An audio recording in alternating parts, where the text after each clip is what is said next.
Welcome to Peoria Connections, the monthly television show of the Peoria Chamber of Commerce, featuring local businesses and showcasing their expertise. I'm Scott Soldat, President and CEO of the Peoria Chamber. Today's show is largely dedicated to discussing important help and care for seniors in our community. Relay for Life is around the corner, and Shelby Dupleix, the Peoria Relay organizer, will be here. Finally, is your company going green or considering some of the available options? Mark Sobelman from Ecotality will be sharing some incredible information about a local Going Green conference right here in Peoria.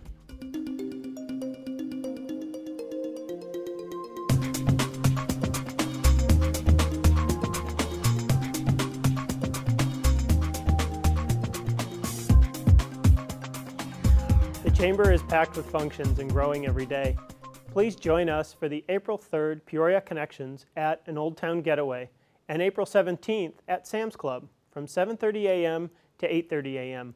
Join us for some hot breakfast and hot networking. April 11th is the monthly luncheon at Arizona Broadway Theater featuring Dr. Irene Kavala, President of Glendale Community College. She will be discussing economic development and higher education in Peoria, Glendale, and the West Valley. Mark your calendar for the Chamber's annual awards banquet. This signature event will be at the Arizona Broadway Theater and will feature a red carpet entrance, photos, celebrity impersonators, and an Academy Award style recognition for members of our community. The date is May 23rd. Please visit our website to register.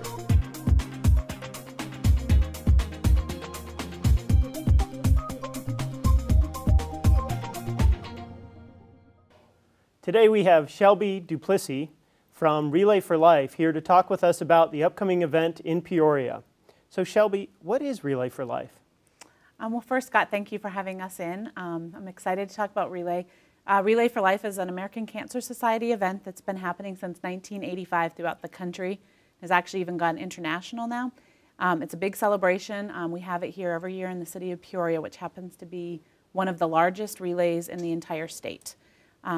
We bring in a group of people. We have approximately 80 teams that consist of 10 to 15 people made up of business owners, school groups, Montessori Kingdom of Learning. Our kids at that school have 2 to 3 teams.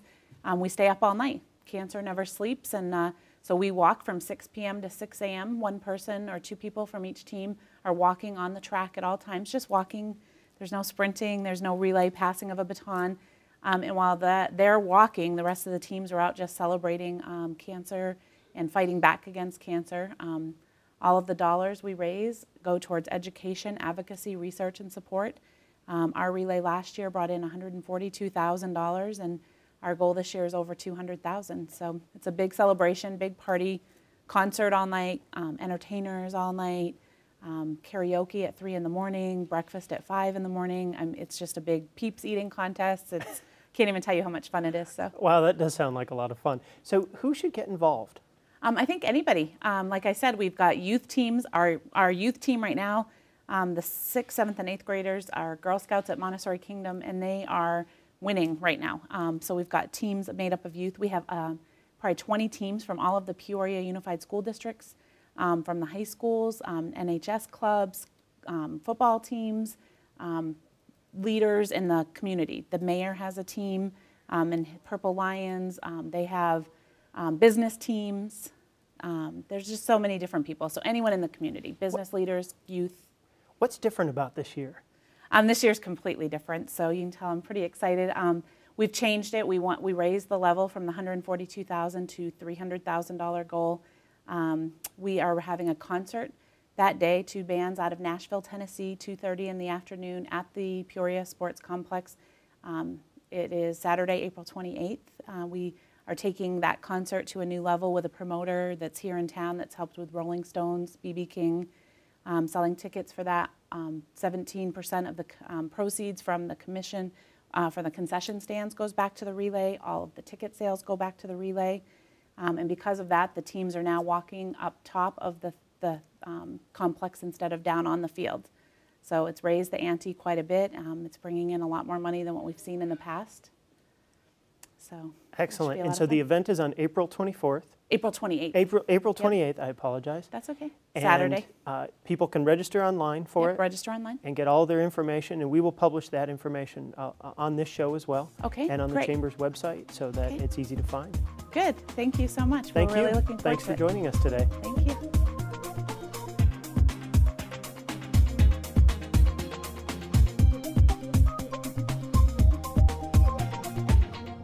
In this segment, we're joined by Joanne Greeny from Palos Verdes Senior Living to talk about senior care and some of the options that are available. Joanne, thanks for joining us today. Well, good morning, Scott. Thank you very much for asking me.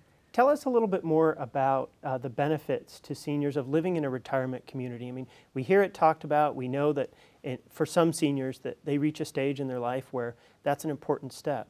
Right. And the number one factor involved is going to be when the senior is no longer safe living at home alone. And so they have the safety, the comfort of knowing that somebody is around all the time. They have a security button that if they push it, somebody can come and take care of the need that they have.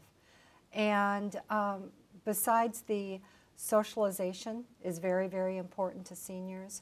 Otherwise, you're at home alone and you're just waiting for a phone call. And so there's a lot of great benefits for being in a senior community. So there's games, activities, trips. Correct. Yes, the monthly casino trip, you have to do that. And we have entertainment. We even have happy hour nowadays. And so it's also using your mind and your body in new ways with exercise classes, stretching and balancing classes, craft classes, something that they haven't done before or done in many, many years. That's great. That's very exciting. What should a person look for when they're trying to choose? I mean, there's a lot of communities in this area due to the senior population, people retiring here, maybe from other states. And Yeah. what should they be looking for? We are so blessed in Peoria to have so many options for seniors. There is going to be the right community for everyone. And you do need to take a look at a couple of different places. And you're going to go in with a feeling, have an open mind, and you're going to take a look at the other residents there. How happy are they? Take a look at the employees. Are they helpful and happy working there? You want to make sure that the community is spotless clean, it smells great, and you know, those are just a few of the most important items I would look for. What kind of people move into a senior living facility? A variety, a great variety. You know, Arizona is sort of a melting pot. Well, each community is a melting pot. We have people as young as 54 and as old as 102 that live there. And they become friends when they get to know each other. They know that they need to be here and that they like being here. So people that need very little care, people that need a lot of care. Some people can be in a wheelchair and some people can still be doing a light jog every day. So it's just a great variety. Now this is a challenging question, I should say, or an opportunity in someone's life to make this decision with their family. How do they decide what type of care they need? I mean, typically I would guess they're bringing in relatives to help them with that process? Exactly. Oftentimes the senior, the potential resident, is going to bring in a family, a loved one, to help them out, the power of attorney. And what are the care services? Our nurse, every community is going to have a nurse and meet with that prospective resident and talk about what their needs are. Do you need help getting up every morning, getting out of bed? Do you need help with the shower? Do you really know what the medications are that you're taking, and do you know when to take them? Maybe you need help, escort assistance down to the dining room. So those are just a couple of the different items that we would be looking at. And that level of care or level of service is going to ebb and flow during their stay with us. Maybe they need a little bit more care after a broken hip, and then they can back off on some of those services when that person gets better. That's excellent. Joanne, thanks for joining us today and for telling us more about Palos Verdes Senior Living. And we're very excited that you offer such a great service in our community. And we love it. Thank you, Scott. Thank you.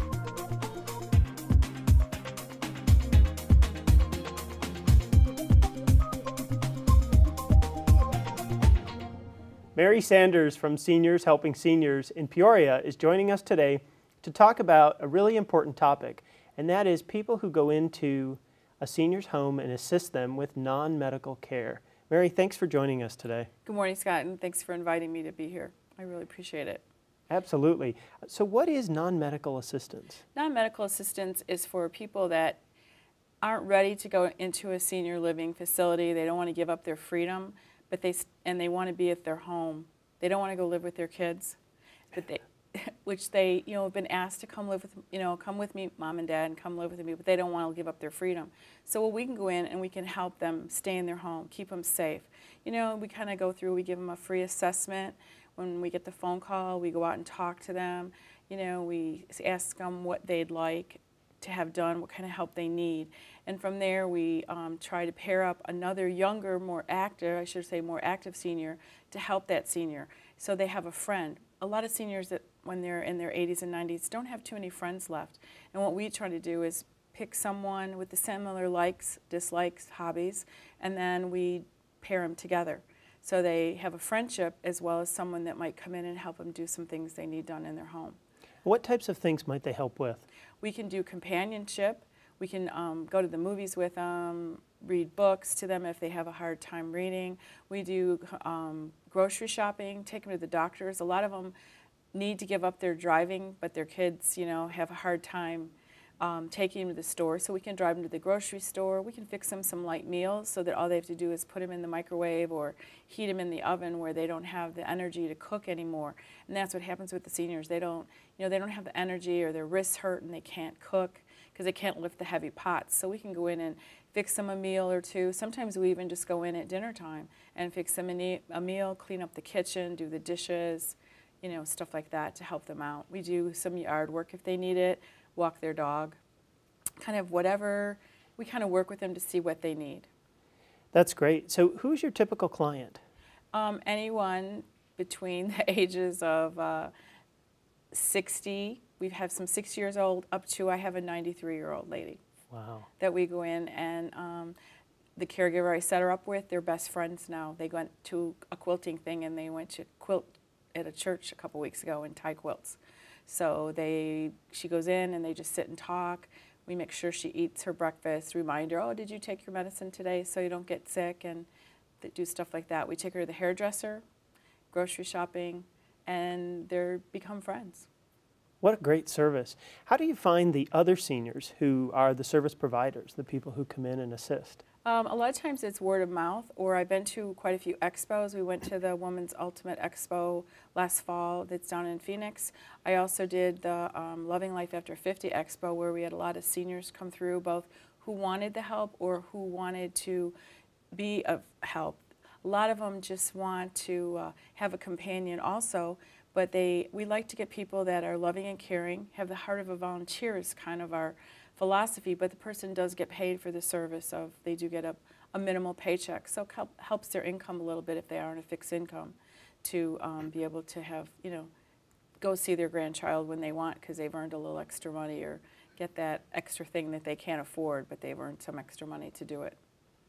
Excellent. So with other non-medical senior companies being in the Valley and excuse me, being able to help seniors, what makes your company a little bit different from some of the others? One of the things that's different of ours is we have a 2-hour minimum where we go in and we ask the client to guarantee 2 hours, where a lot of the other services want 4 hours at a time. I see. And they see dollar signs when they see 4 hours. I also, I have a kind heart, I guess, but our philosophy is to work with the client, and I try to work within their needs. We don't have a flat rate. We have a rate, so we have a range that we work between, and I try to work within their income to make it affordable for them, to make them feel good. It's baby steps. Sometimes it's just a matter of going in and cleaning a house once or twice a week, just doing their vacuuming and changing their sheets and doing their laundry, to a lady called and said, I can't get to the grocery store anymore, so we take her to the grocery store now once a week and do her housekeeping, the other 2 times a week or twice a month. So we're out there more. So it's baby steps. We started with one thing and now we've gradually added. And I get the occasional call, oh, I need to go to the doctor and I can't drive anymore. Or a lot of them don't have cars and taxis drop them off, but then they have to wait for a taxi to come back for them.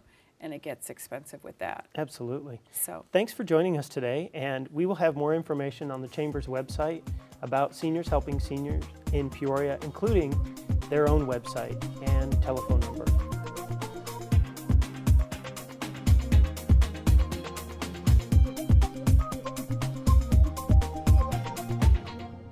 Marley Wendell is joining us from Casa del Rio today.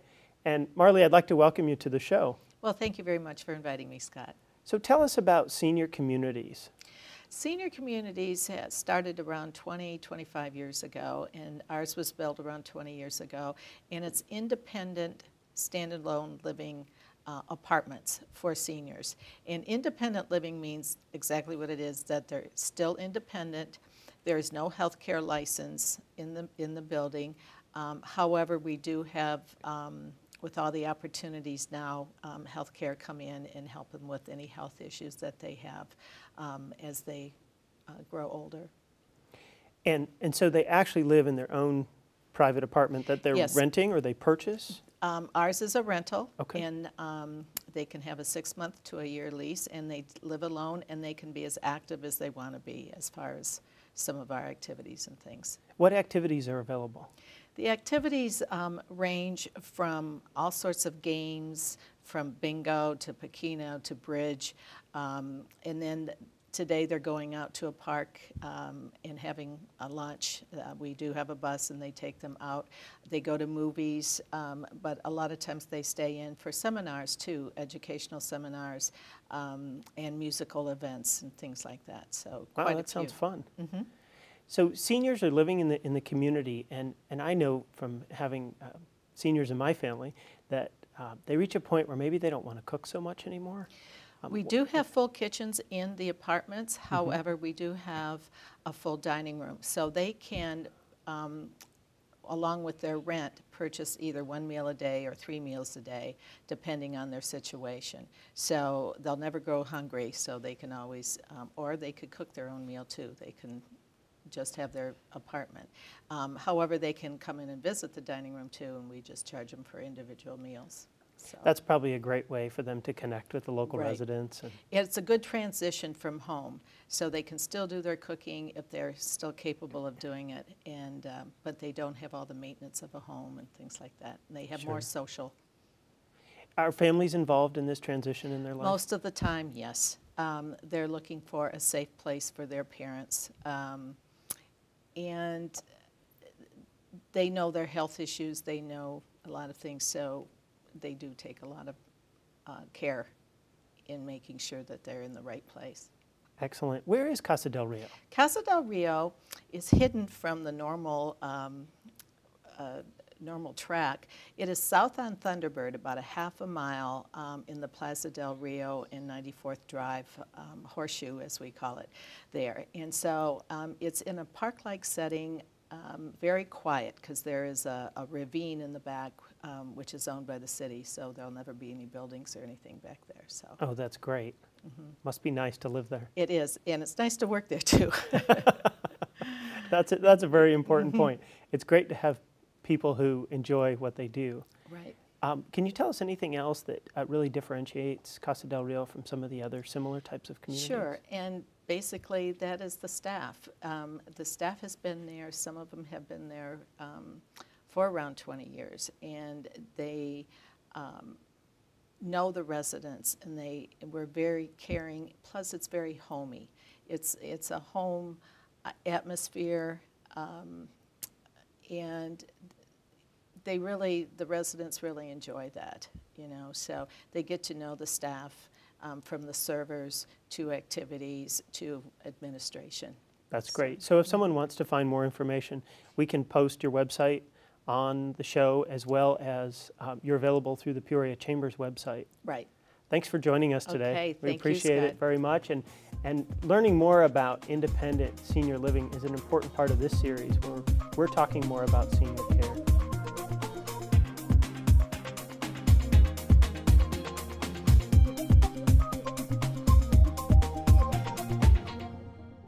Golden Kennedy is joining us today from Golden Heart Senior Care, and we're really excited to have her on the show. Golden, thanks for joining us. Thank you, Scott. I'm really excited to be here. Great. So tell us more about Golden Heart Senior Care.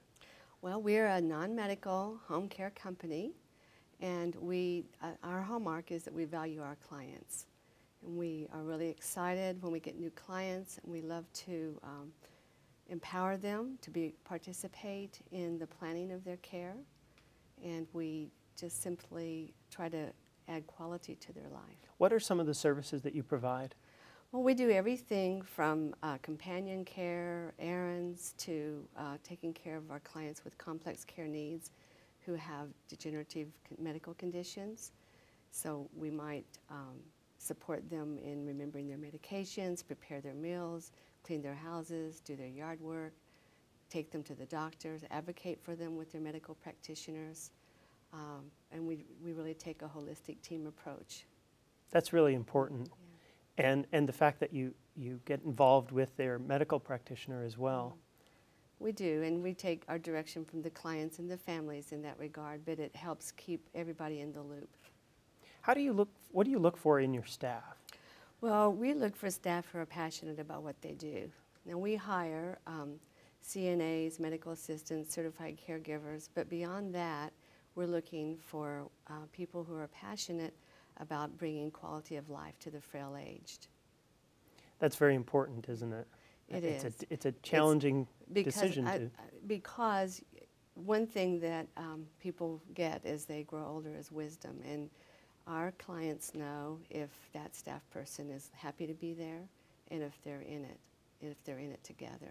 So it's very important that they come to work every day with that song in their heart to really try to make that day better for the client they're with. That's a great way to say it. So in the industry, in non-medical home care, we've talked a little bit about that on today's show. What are some of the trends that you're seeing? Well, for one thing, the baby boomers are coming, and I know because I am one. So that means there's going to be a lot more of us, and there are a lot of course, economic tensions that we're facing as we enter into that. So it's very important to be providing a lot more variety of services as economically as possible, and we're working toward that goal.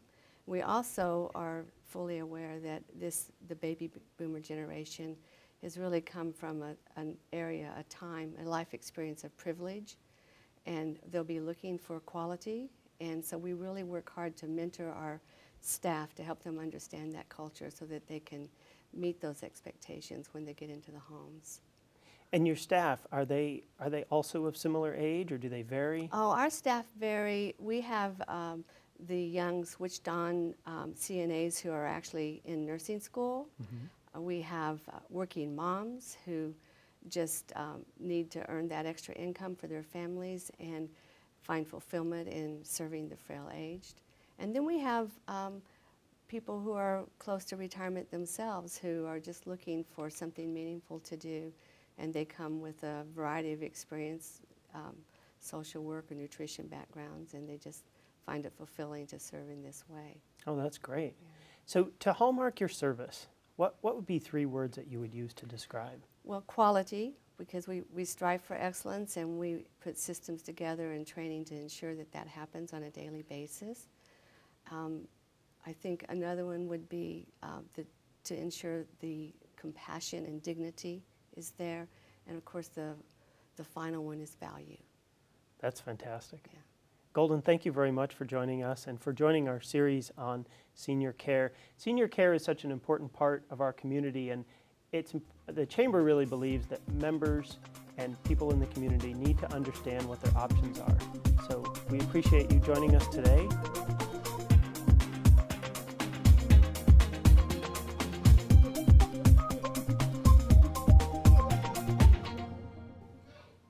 Mark Sobelman from Ecotality North America is joining us today to talk about the green movement in the Valley, and especially in the West Valley. Mark, thanks for joining us. Thanks for the invitation. It's exciting to talk about the green opportunities that exist, and I think some people don't always understand what that really is. Could you tell us a little bit how that exists for businesses and in the corporate environment? Sure. Everybody has heard the word, to be green or to green the business. But, what we do at EcoTally and also at the Green Chamber is make sure that businesses have a sustainable model for being green, whether it's, the way their buildings and infrastructure is green in nature, where they're helping the environment, but also helping them to save money and to do things as part of their business plan that are sustainable. That's excellent. And so how are you involved actually and how is your company involved in the green movement? Well, actually, ETech, which is now EcoTally North America, we got a grant at the end of 2009 to put electric vehicle charging stations in not only Phoenix and Tucson, but about 16 to 18 other cities around the country as part of a grant from the Department of Energy.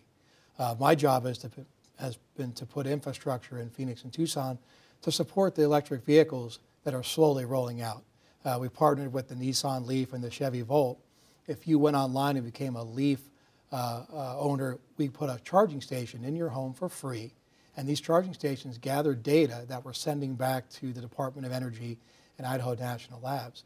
And as of right now, we have about 18 million miles of infrastructure data or vehicle data that we've gathered. And it's going to be the largest gathering of infrastructure data of all time. And so we're really proud to be the project manager of that. Now, the charging stations will gather this data, but it also lets us know, and our hosts, whether it be a mom and pop operation, a commercial real estate company, or a big box store, to gather data about electric vehicle infrastructure. We put 2 charging stations in at the development building right behind us here for the city of Peoria. And they're going to look at that and say, hey, people are using these charging stations. Maybe we should increase the amount that we put in. Did we put them in the right place? We're also putting some in at the Benedict Sports Park and the Peoria Sports Complex. And so they're going to see whether or not this is a good place to put the charging stations. And by that, we get to gather that data. So we're going to see these charging stations around the valley very soon. Well, sure. We've already installed about 250. And we actually have contracts in place for another 200. And by the end of the year, you should see about 750 to 800 charging stations. And those are for commercial public use. We'll also have upwards to about 700 residential charging stations for people who own Leafs and Chevy Volts. What type of charge might someone incur if they use that charging station? Well, just like the charging stations in the city of Peoria, we're going to charge about $1.50 an hour. And so not just the kilowatts that are used, we want to put a service fee on top of that, because we don't think that giving away electricity is a sustainable model. So we want our hosts to retain or to get reimbursed for the energy that they use, but also to make a profit. Now, it's not going to be a huge profit, but something that's going to help them to maybe have charging stations in the future and provide them as an amenity for the citizens of Peoria. Excellent.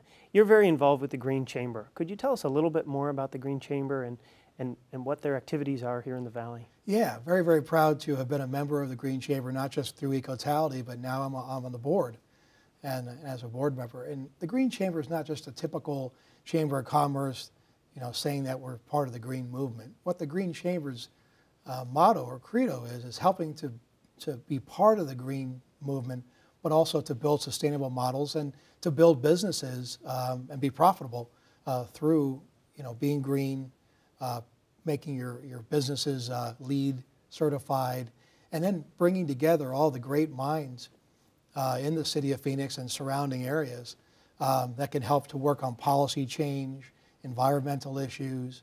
Last meeting, we had a lunch meeting. We invited Mayor Stanton to come in and talk about sustainability and what his plan was for the city of Phoenix.